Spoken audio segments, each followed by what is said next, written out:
Now, bringing you the very best in New Hampshire-based local music on IPMNation.com and 100.1 The Planet, this is Local Outbreak.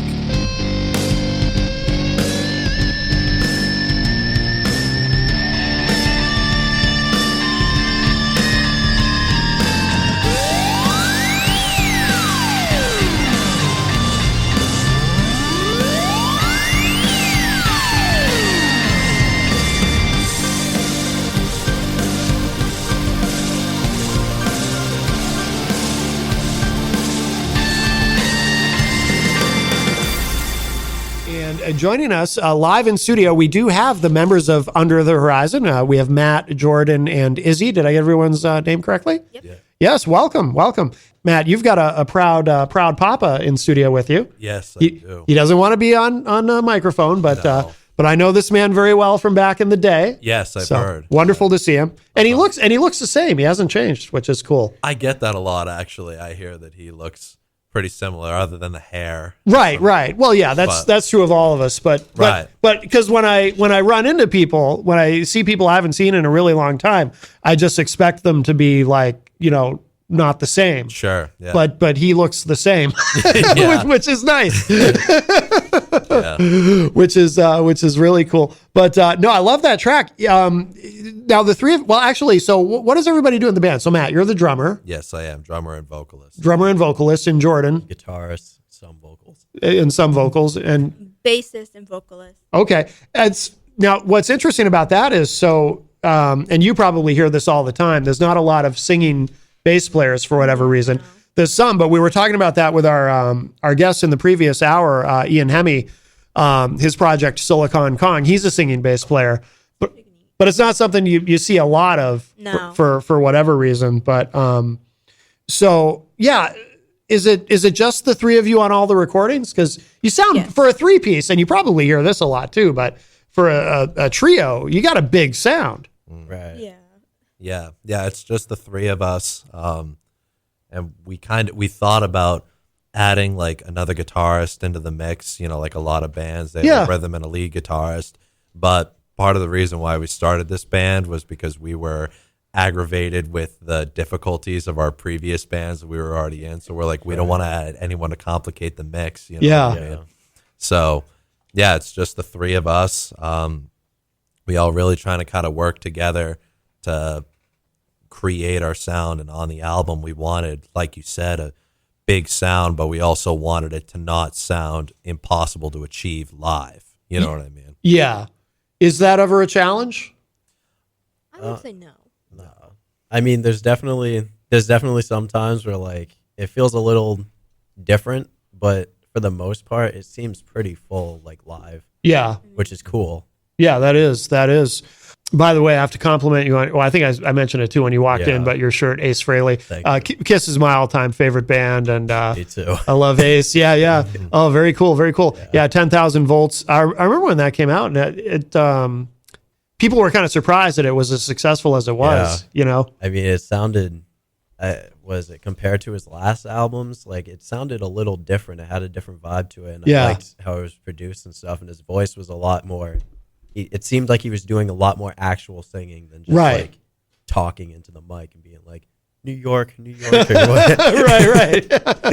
I agree. So how long has this existed, this band? How long have the three of you been doing this? Almost a year now. Like, I think late September will be a year. So okay. Well, that's impressive that, it's been under a year and you've already got, how many tracks are on the album? 9? 9. Yeah.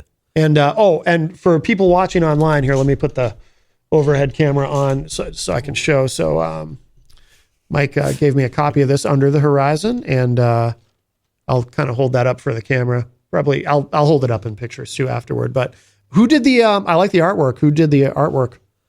I mean, I guess I would be the culprit of that. But it wasn't. I will admit we didn't like hand draw that. We used AI, because I saw a lot of the stuff that people were doing with AI, creating images and all that, and I liked how it could create a somewhat surreal scenario, like almost something you would see in a dream, because it's not perfect. Right. You know, it's different. It's nothing's exact. Everything's a little mismatched and all of that. So that's interesting. We came up with that, or we got that from AI when we were trying to figure out album covers. Yeah. And we just really liked it. And we're like, you know what? Let's embrace this new technology here. And that's what you see on the album cover there. There is artwork, though, on the actual disc that I Yes. also had done. So. Oh, no kidding. Okay. Yeah. Okay. Cool. I'm such a nerd for this stuff. Do you remember like what kind of prompts you used to get that? Do you remember? So, I think it was like a setting called like Halloween themed or something like that, because we wanted to go something like kind of gothy, kind of metal, kind of, to fit with our sound. So I got that, and I got a couple of images, and I sent them all to the band, and they were like, yeah, we like that one. So it just ended up being the cover. And yeah, no, I dig it. Yeah. I know that's an odd question. Probably, you don't expect to be asked, what kind of prompts did you use? No. I think it's a good question, because I didn't know that you had to do that. Yeah. Yeah. With the art. We're so fascinated around here by AI in general. That's something Jenny and I talk about a lot on the show, is AI and the impact on the music industry and how people are using it to create. And no, that's very, very cool. Where's the picture on the back? Of course, is a band photo. Where was that taken? My backyard. Yeah. We were taking, that was before we filmed the video for our song Orchids in the Sunrise. And we were just like, let's take band pictures, because we're all done up or whatever, and nice clothes or metal clothes, whatever you want to say. Yeah. And we were just going around my house taking photos, and we went out back to that truck that I'm leaning up against. That's a project truck of mine that I'm working on. Yeah. And we were just took the picture, and we were looking through, and we're like, wow, that's actually a really good photo of us. Let's use that on the back cover. Yeah. Yeah. We had a question I don't want to forget too, and Jenny mentioned it. There's a question in the chat room. Alan McIntyre Yes. joins us in the chat and says, ask Izzy what her favorite song by Vixen is. LOL. No. It's a joke between us. You don't have a favorite Vixen song? No. How dare you? I did get to meet Brit Lightning, though. Did you? Yeah. In February, yeah. Oh, because they just played at, was it at the Tupelo? They just played there, right? Because it was, I'm not quite sure. because we had a band on Purging Sin. I don't know if you know Purging Sin. But Yeah, I've heard of them, actually. Yeah. They opened, when they were here on the show a couple months ago, they were talking about opening for Vixen, which was weird, weird to me, because Purging Sin, they're very dark and heavy. Yeah. And I'm like, you did? but they did it. I think it was at the Tupelo. Oh. But yeah, so you met Brit Lightning? Yeah, I did like this rock and roll fantasy camp in Oh, LA. And yeah. I get to meet a lot of like people who actually made it in the industry. Like, So you went to one of those? yes, I did. Oh, no kidding. I got to meet Nancy Wilson as well. Oh, wow. She's like my idol. So I was gonna say, yeah, she must be. Yeah, yeah. Who else? Who else was there? I mean, there was like a really good handful. There was a couple people like that were there to meet. Like, they had the brothers of STP. Oh, the DeLeos. Yeah. Yeah. And I mean, also some of the counselors that were there. Yeah. I mean, there's a lot of like good people. There was a bassist of LA Guns. His name is Johnny Martin. Okay. Yeah, he was like a kind of the person who ran my little group, because we had there was a couple of bands that we at the camp, and we played at the Viper Room. Yeah. And the Troubadour. Oh, very cool. Yeah, it's pretty fun. Yeah, I see videos of these rock and roll fantasy camps online, and they look really fun. So when you say your little group, so what did they divide everyone into groups, and then you had like one of these famous rock stars kind of runs the group, and exactly. And then what is there a process of like you all write a song together, or no, we more just like pick a couple songs to work on between like it's around 4 days. Yeah. And we perform them. I mean, I was with other teenagers. Okay. We were all teens. Oh, very cool. How many days is it? I think mine was 4 days. Oh, no kidding. Yeah. Wow. That's wild. That's wild. What why did you like, what motivated you to go and do that?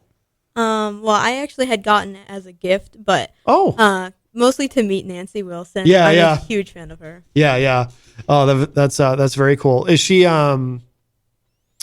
I mean, is she an influence on you vocally, or I mean, I would think Ann Wilson would probably be a big influence. I'm a Yeah, huge Heart fan. yeah, no doubt. Who else is an influence on you in terms of your vocals? I would say Pat Benatar a lot, and a bit of Joan Jett as well. Really? Yeah. Oh, that's cool. Now, what about you, Jordan? In terms, obviously Ace Frehley, a big influence. Who else influences you on guitar? In terms of guitar, I'd say like some Van Halen. Yeah. You know, Eddie Van Halen, definitely really influential. Yeah. All the tapping and all that stuff. I've gotten some things about how there's Randy Rhoads type stuff in my guitar playing, which like I do like Randy Rhoads.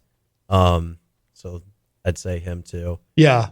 Kirk Hammett, you know, people like that. Yeah. I think what makes them so special is sometimes they can take fairly simple things and they'll put it in the song as a solo and make it fit, which is like a pretty good skill to have, you know, like just because it's fast and flashy doesn't mean it's good, you know? Right. Yeah, no, I know what you mean. And I can hear the Kirk Hammett in your solos. I can definitely hear that. Yeah. What about you, Matt, as far as drums and, or vocal, because you sing too, right? Yeah. Oh God, there's a lot. I mean, my primary influence for drums, I mean, a lot of people laugh when I say it, but I'll say it because it's true, is Lars Ulrich from Metallica. I saw Metallica when I was like 10, and for some reason, something about Lars up on stage behind the drum set, it just really inspired me to play. Yeah. So then I picked it up, and I mean, I'm influenced by him and Joey Jordison of Slipknot, all the drummers of Slipknot, really, they're all great. Vinnie Paul, Neil Peart, you know, all the good guys who give you a lot to listen to on the drum set. Right, yeah. And vocally, I'd say my primary influences are James Hetfield and Corey Taylor. Yeah. Yeah, Metallica and Slipknot. I can hear the Corey Taylor. Oh, thank you. I appreciate that. Yeah, definitely. And in terms of the songwriting, I mean, how does that work in this band? Do you all write together? Does somebody bring in an idea and you? I think what happened. It's a mix.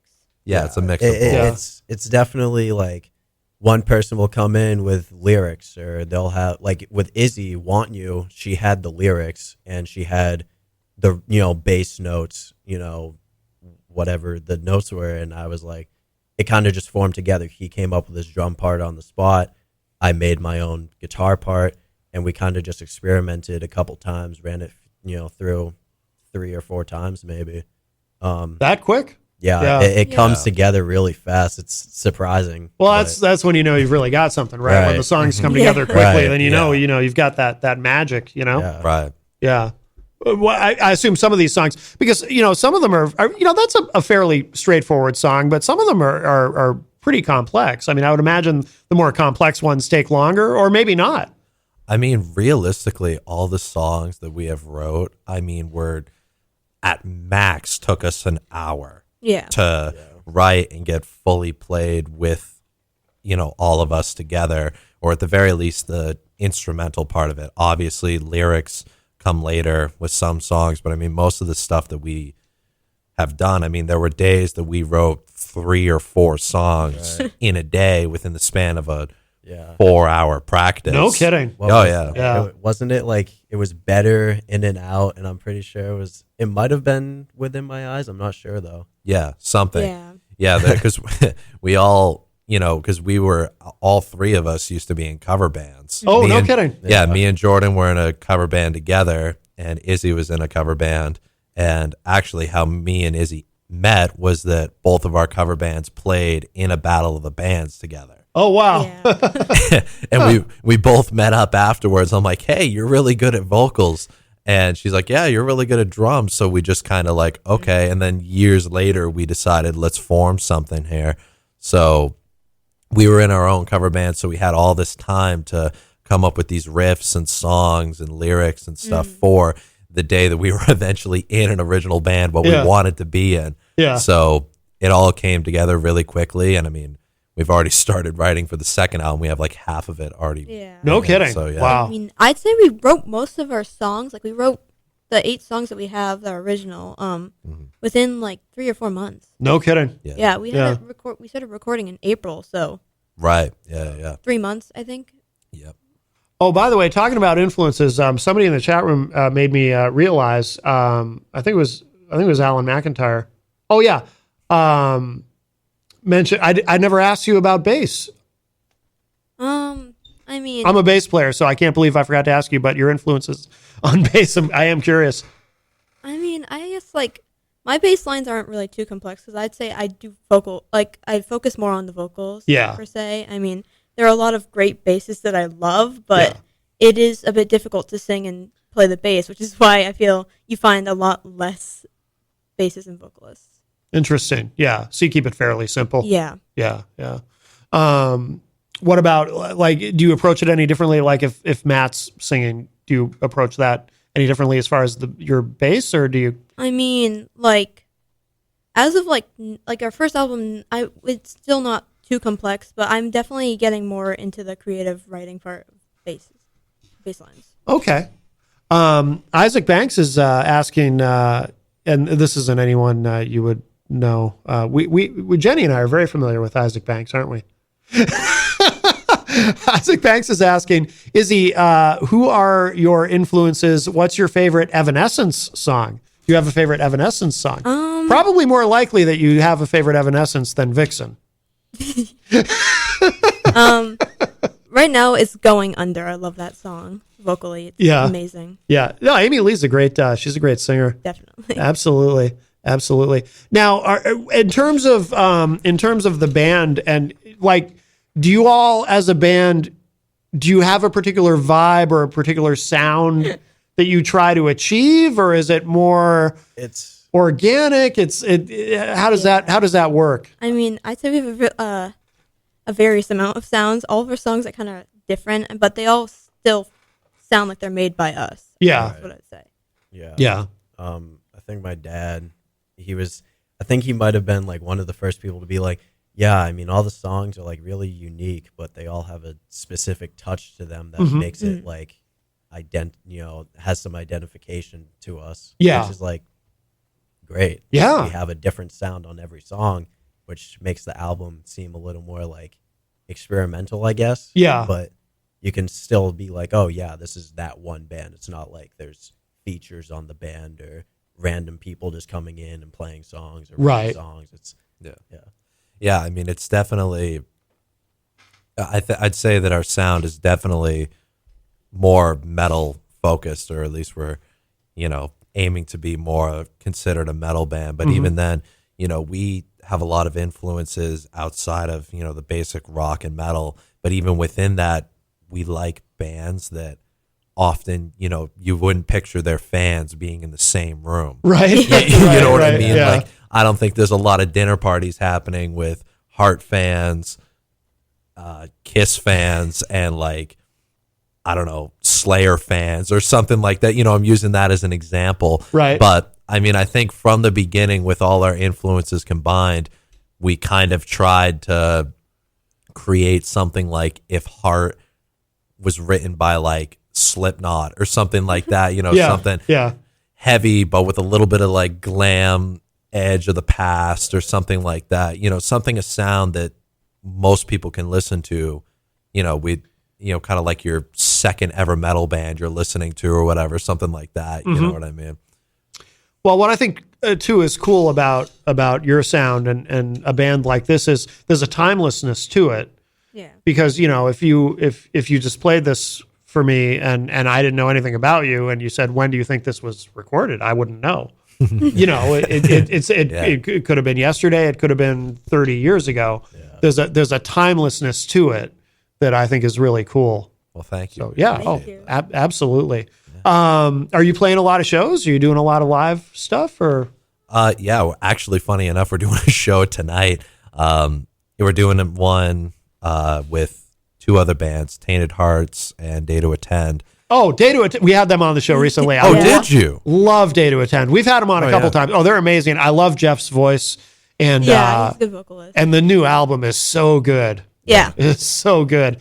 That they have this one song, Not Coming Back. It gets stuck in my head. Like some days I wake up with it in my brain. Yeah, I love Day to Attend. Yeah, absolutely. So you're playing with them tonight? Yeah, at the Rochester Performing Arts Center. Excellent. Yeah, all ages. Show starts at 8 for if anyone wants to come and see us. And then we're also opening up for Great White. Yes. At the Tupelo Music Hall in Derry. Yep, Jenny and I are going to be at that show. Good to know.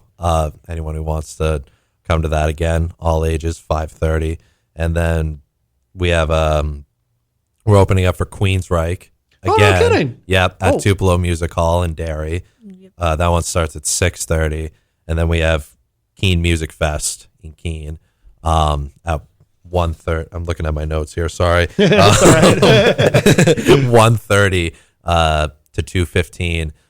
So yeah, we're starting to get some shows, and I mean the two shows there, Great White and Queensryche. I remember he came out to me. I was working on my car. He came out to me. He's like, "I need to tell you something. I don't even know if I can tell you." And I'm like, "What is it?" You know what I mean? And he's like, "I got you guys an opening slot for Great White and Queensryche," and we're like, "What?" You know what I mean? There's a thing in the group chat that we're like, how is this even possible? It's still, I don't even think it's still even fully set into us. We're playing tomorrow. Right. Yeah, right. So, yeah. No, that's awesome. That's awesome. Oh, by the way, too, your dad gave us these. Let me put the big camera on again so I can hold this up. You'll be able to see it better in the pictures. We'll take pictures after the show, but this wonderful shirt. I love it. So is that your official logo on the shirt? That's a little bit of a complicated situation there.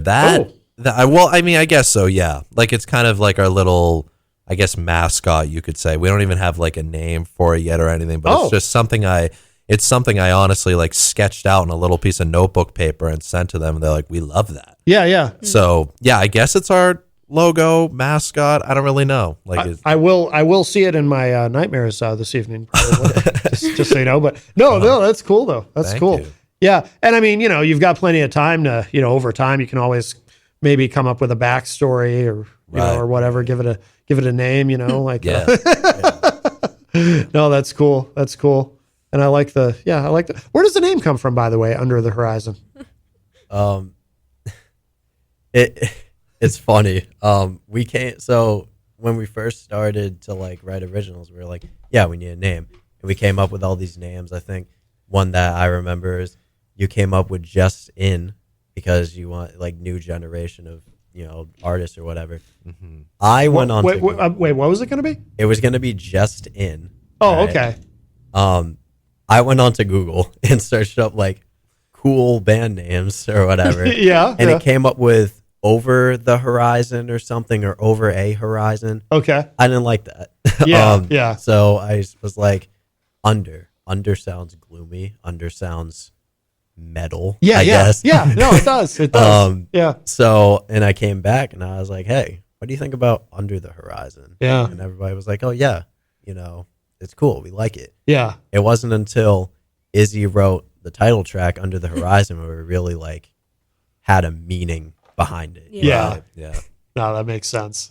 Did you go through any others that you kind of? I love hearing about rejected band names. Were there any others, or did that one present itself pretty early? I think you had some. I was gonna say I feel like I contributed some, but I can't. They must have been so bad that I can't even remember what they are right now. Yeah, yeah. I'm not gonna say they were bad. It was just they were a lot more. I don't know. Didn't have that ring to it. They didn't have that ring. They were very like I don't want to say stock metal names, but they had a very like predictable type of name to it. Yeah. They were cool, but like right, and wasn't what we were looking for. Right, they didn't really fit our style because I guess to me, with my musical influences, I always thought that the original band that I was going to end up in was going to be the next Slayer, the next Pantera, the next, whatever. So I came up with all these names with like blood and like all this, angry, violent things, you know what I mean, in metal music. And then, here it was like, well, it's not just metal. It's not just speed. It's not just death. Right. It's not whatever, you know what I mean? It's all these, what's that word? I don't know, a melting pot of all our influences. Yeah. Yeah. Oh, a crucible. That's the $10 vocabulary word for Nice. that one right there. Yeah. Well played, sir. Thank you. Of all our musical influences. So my names didn't really work, but yeah, Under the Horizon came and it was like, yeah, that fits for us. Yeah. Yeah. I mean, part of the challenge too, when naming a band, is trying to find something that nobody else already has, or Yeah. you know, Difficult. so you don't get in any trouble. You know, obviously there was a time, and you know, he's old enough to remember too, when you know, when you couldn't just go online and just Google something and just, you know, figure out if somebody else already has it. So I tell this story a lot. I went to high school with, and he might even be listening, Xander Carlson, really, really talented guitarist. I think he's still active in the scene, but, and he and I were in a band in high school, just kind of briefly, but I ran into him after high school, and he had a band called, he's telling me about this new band he's in. He said, it's called Intuition. And he said that to me, and immediately I'm thinking, oh God, somebody's Intuition? It's too obvious. There's probably already 1,000 bands that are already out there using that name. Right. And I swear to God, I ran into him again. I just happened to run into, we shopped at the same convenience store. I run into him again like 6 months later, and I asked him, how's the band? And he goes, oh, good, but we had to change our name because we heard from some cover band in Massachusetts, they're already using the name, and they don't want us using it. And I, you know, I'm too polite to say it, but in my mind, I'm thinking, yeah, no kidding. Right. Of course that happened. You called the band Intuition. You know. But no, but I think Under the Horizon's a very, very cool name. Thank you. We should let's play another track. But I'm gonna put you on the spot. I'll let you pick. What would you like to hear next, or to share with the audience? Maybe In and Out. In and Out? Yeah, that's a good catchy one for all you out there. Yeah, I like that one. I like I said, I listened to the whole thing, and that's also one of the ones that stood out to me. Are these all available? Are these on Spotify and everything for people who want to hear them? Yes. Or? Okay. Yes, every streaming platform that you could possibly think of, the album's there. And also, if you still listen to physical music, which I know it's a rare breed out there, but for those of you that want to buy a CD, you can not only buy it off of our website, underthehorizon.org, but also it's on sale at all Bull Moose locations. Good. Music Connection down the road in Manchester, and Pitchfork in Concord, and also, funnily enough, Tenney Farm Stand in Antrim, New Hampshire. Kind of it's weird to think of a metal band CD going on sale at a farm stand, but do they have a CD section? What? No, actually, we're the first CD they've ever sold. Yeah. But you know, we're what? Yeah, they're actually our best-selling location. Really? You know, we're friends with the owner of it, and he wanted to support. So we're like, cool. You want to sell our CDs? Like, yeah, sure. So it's on sale. So, you know, you can buy cucumbers and corn and then a brand new CD to listen to on the way home. That's awesome. That's awesome. All right, let's give this a spin. This is called In and Out. If you are just joining us, we have Under the Horizon here with us live in studio. But check this out.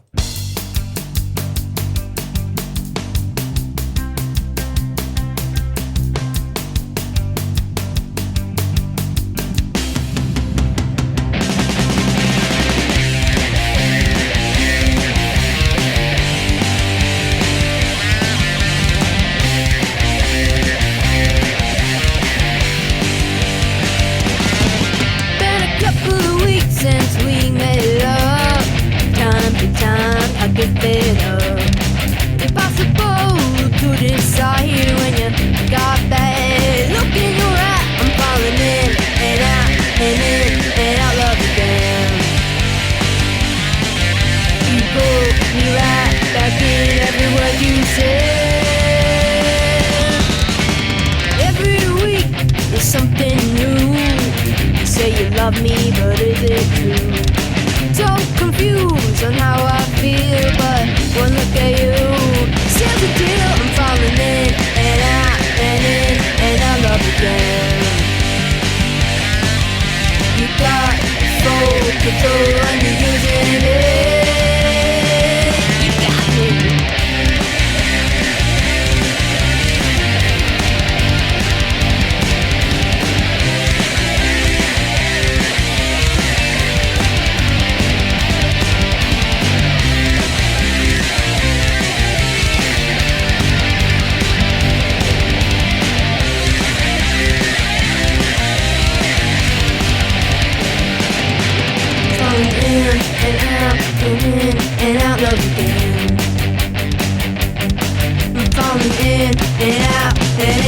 I'm losing my head. I'm losing it.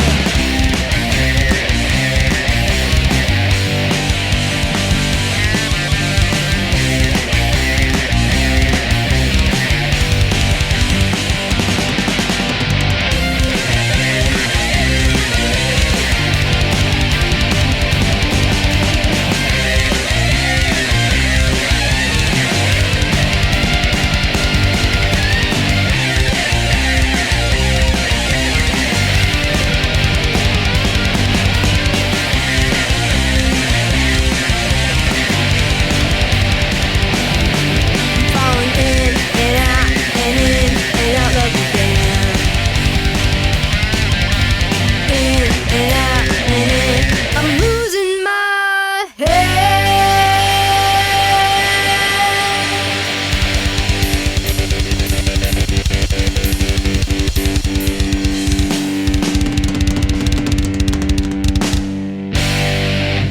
That is catchy as hell. That is In and Out, and the band is Under the Horizon, and we have Under the Horizon here with us live in studio. If so, you've got a show tonight. We should mention that again for people just tuning in.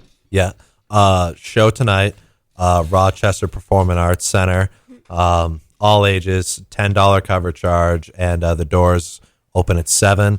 We're playing with Day to Attend, which we talked about previously. Great band. Yeah. And actually, we're playing with another band, a cover band that Izzy's in called the vocal. Tainted Hearts. Oh, cool. Yeah. Very cool. Very cool. What's so? Yeah, tell us about that. Does Tainted Hearts do a lot of shows, and what kind of covers do you do? Well, we haven't been together for too long, but we did play a show actually at the RPAC, and we also played one at the Hudson Old Homestay. But we do just mostly like rock, like more poppier rock cover songs. Okay. You know. Okay. Cool. Now, what about you guys? Are either of you in other projects as well, or? I'm in a lot, so Jordan, you go first. Of course you are. You're a drummer. Yeah, But You're right. Yeah.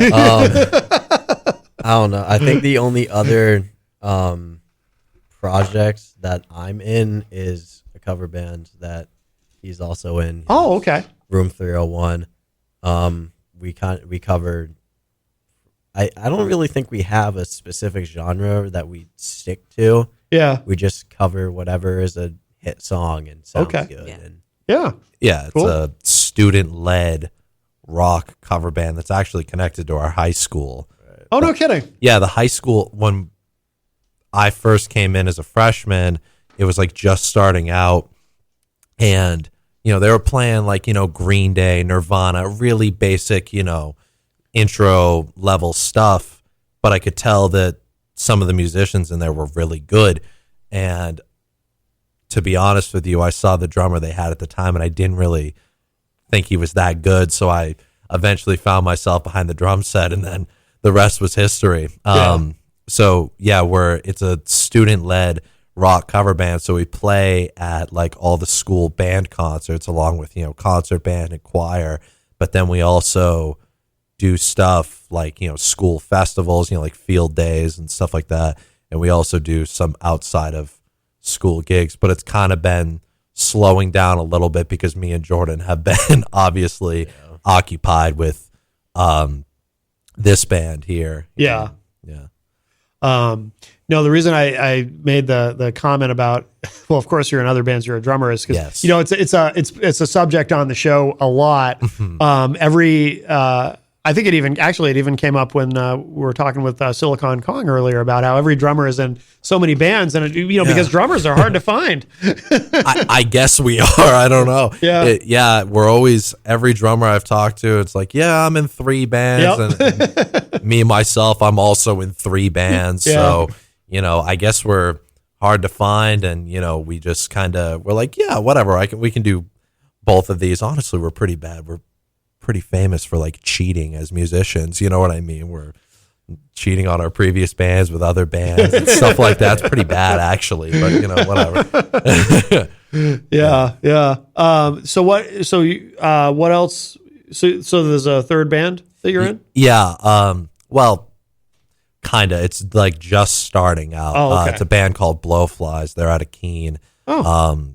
And it's with a buddy that I actually met in the cover band room 301, the bass Oh, okay. player, Doc Cassidy, wonderful bass player. But yeah, they're just starting out. It's more of a, I don't even know what you would call it, like a post, kind of grungy, kind of Midwest emo, kind of little bit of everything. So a little bit more out of my style, but they're just starting out, and I've been playing with them. We've done one show together. Yeah, yeah. My theory about the reason with drummers they're always in so many bands is because when you're growing up and you first become interested in playing an instrument, you got to have the talk with the parents. Right. You know, a lot of parents are going to be like, drums, really? Yeah, right. Yeah. We had that conversation, but I mean, they were kind of used to it because I started off on guitar. Oh, you did? Yeah, at like 6, then I moved on to bass, then went back to guitar, and I'm like, you know what, I don't really like, or I like both of these, but I'm not really that good at it, so I'll switch to drums. And then I finally, when I was 10, and I finally found my home behind the drum set, I was like, this is where I belong. Yeah. Very cool. Did all three of you, did you all go to school together, or? No, I'm in a different school than them. Oh, okay. Yeah. But you guys went to school together. Yes. Or did you? Okay. Yeah, we just met in a couple years ago. Yeah. Yeah, we met in high school because we went to separate middle schools, but we met in high school, and then Izzy obviously went to Goffstown High School. So that's how we met at the Battle of the Bands, because obviously we would have never met otherwise. Chances are, you know what I mean? Yeah. So, Are there any other bands that you kind of team up with? You know, it sort of happens organically in my experience. And, you know, I was in a band that played with your dad's band a lot. We did a lot of shows together. Yeah. You know, sometimes bands just kind of, you know, you end up teaming up. It just sort of happens. Is there anybody else in the scene that you play a lot of shows with, or? Not yet, unfortunately. Yeah. We're trying to make our way out there, and we're trying to, try to also hopefully revitalize the scene a little bit, because unfortunately a lot of it has died. So we're trying to, find like-minded people and be like, hey, come on, music's still alive. Let's go play shows and all that. Yeah. So not yet, but we hope to find other bands out there who are like us, who are willing to play shows with us. We like friends. So yeah. Do you feel like there's a dearth of bands that are doing kind of what you're doing right now in locally, or? Not that I've really met or anything. I don't see too many younger people playing rock or heavy music at all. Yeah. Generation. A lot of the younger talent in music that I see now, it's rap, that type of stuff, which, hey, I'm not hating. Yeah. But doesn't help us out. Right.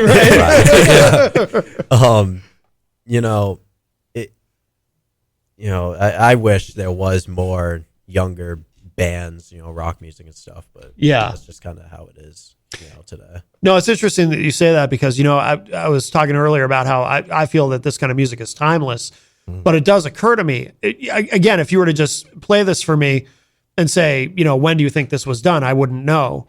But I probably would assume that the members of the band were older than the three of you are, because you're right. You don't see a lot of people necessarily your age doing this kind of music, or at least doing it, with this level of sophistication. Yeah. Because like I said, some of this is complex, and that's interesting. I mean, but again, you've been together less than a year too, so I assume as you go along, you'll meet other bands that you can kind of, like I said, and it just happens. It just happens organically, Right. But we should play another track from the album. What do you want to play next? You guys go with you guys good with Eyes. Within My Eyes. I can't talk. Within My Eyes. Just let the guitar player talk. It's fine. I'm just the drummer. I don't know how to speak English. Right. Come on. All right, we'll give this one a spin. And anything we should know about this before we play it? I think one of the main parts of it that sticks out, all three of us sing on it. Yeah. That's very true. Oh, okay. I do verses, he does the chorus, and in the background you'll hear a ooh or whatever. Oh, okay. I'm no vocalist, but that's Izzy. Oh, okay. Yeah. Oh, very cool. Very cool. All right, let's give this a listen. If you're just joining us, the band is Under the Horizon. They're here with us live in studio, and this is called Within My Eyes.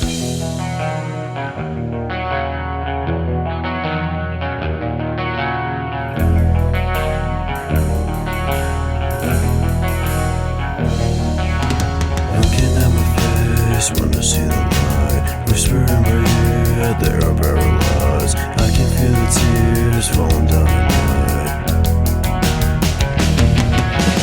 I can't breathe when I'm alone, but I cannot talk when you're around.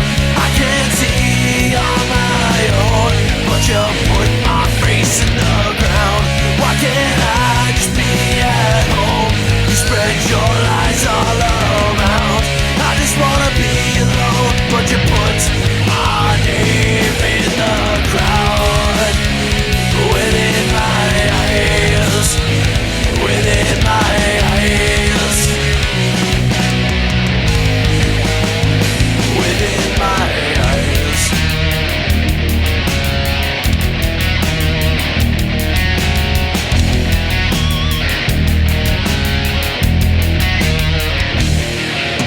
Tell me that it's fake, I can see the truth.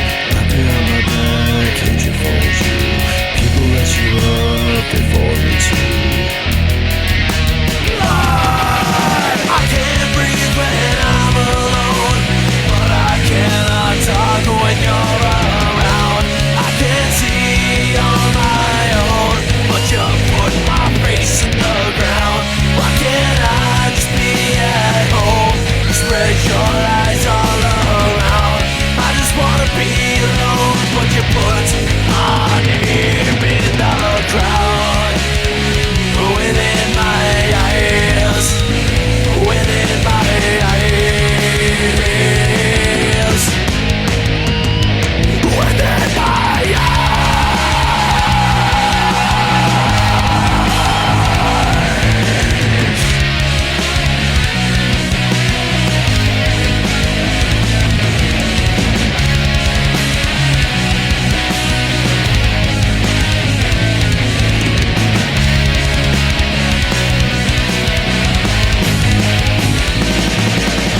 I can't breathe when I'm alone, but I cannot talk when you're around. I can't see on my own, but you put my face in the crowd. Why can't I just be at home? You spread your lies all around. I just wanna be alone, but you put my name in the crowd. Within my eyes, within my eyes, within my eyes,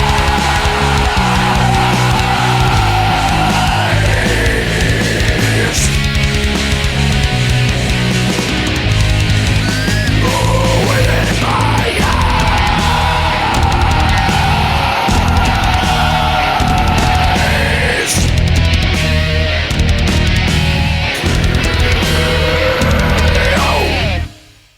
It's got a big dramatic ending. I really like that a lot. That is called Within My Eyes. The band is Under the Horizon, and we've got all three members of the band here with us live in studio. We were talking off air while it was playing.